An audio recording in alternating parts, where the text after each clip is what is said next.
exchange programs that keep it thriving. We should be informed about this for numerous reasons. How many of you can say one thing related to needle exchange program, or have you heard of it?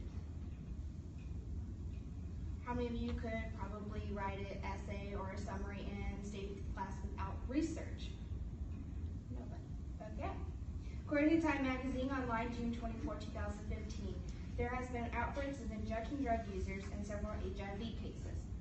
Many are being affected by hepatitis C all over northern Kentucky especially. Blood infections are on the rise due to sharing and also the exchanging of used needles. People who participate in this interaction could access sterile needles and syringes through this particular program. You don't even need a prescription. These community-based services takes care of disposing the used ones. I chose this particular topic due to the fact, as many of you have seen, not many people knew about this program, and many of you couldn't write a summary or an essay or even maybe a detail on this program and tell the class without any research.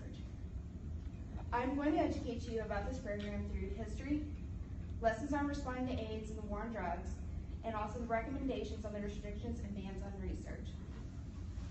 Let me give you a little bit of insight on the history of the needle exchange program.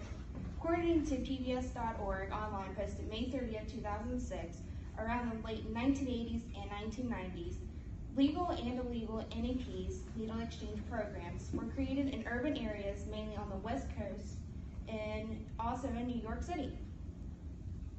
Now the Centers for Disease Control, CDC, says there's about 200 NEPs in more than half of the U.S.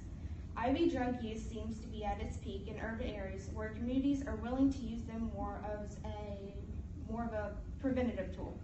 According to University of Toledo.edu, online published 2007, NEPs was to reduce hepatitis B, and specifically in that community, it was just hepatitis C. Now it's more of different modules of hepatitis, your blood infectious diseases, and AIDS and HIVs.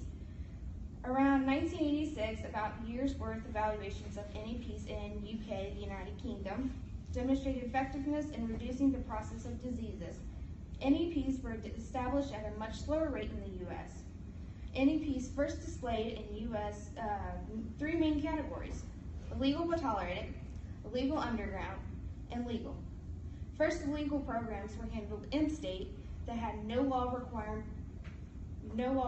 prescription.